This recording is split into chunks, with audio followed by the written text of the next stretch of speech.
Kasado na ang seguridad para sa ika-4 na State of the Nation Address o SONA ni Pangulong Ferdinand R. Marcos Jr. Ayon sa Philippine National Police, mahigpit na ipatutupad ang no permit, no rally policy. Yan ang ulat ni Ryan Lesigas. Tiniyak ng Philippine National Police o PNP na nakalatag na ang seguridad para sa nalalapit na State of the Nation Address o SONA ni Pangulong Ferdinand R. Marcos Jr. Sabi ni PNP spokesperson Police Brigadier General Jean Fajardo, pinulong na ni PNP Chief Police General Nicolas Torre III ang pamunuan ng National Capital Region Police Office at ang 5 District Director ng NCR kaugnay sa deployment ng mga tauhan. May a few questions lang po ang ating Chief PNP with respect to their deployment, so they will be making some or at least few adjustment with respect doon po sa mga deployment, including po yung mga locations na dapat pong bantayan po.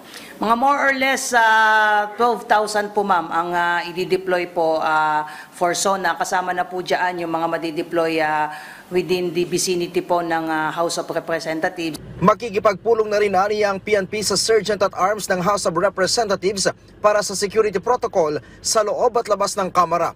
Sa ika-4 na SONA ng Pangulo, muling i-activate ng PNP ang Task Force Manila Shield para magbantay sa mga border papasok sa Metro Manila. Kapag kami mga ganitong major events po sa Metro Manila ay yung ini-implement po natin yung Manila Shield kung saan yung Police Regional Office 3 and Police Regional 4A po ay magtutulong po sa atin para bantayan din po yung ating mga border controls. Giit ni Fajardo, mahigpit nilang ipatutupad ang no permit, no rally policy. Kaugnay nito ay sinabi ni Fajardo na wala pa silang natatanggap na permit to rally sa kahit anumang grupo.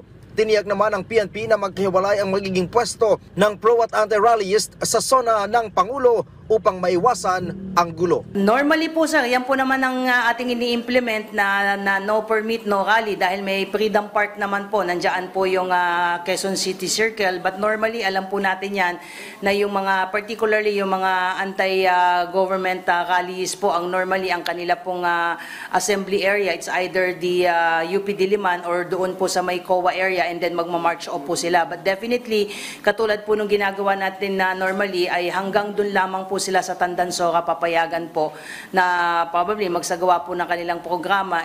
Ryan Lesigas para sa Pambansang TV sa Bagong Pilipinas.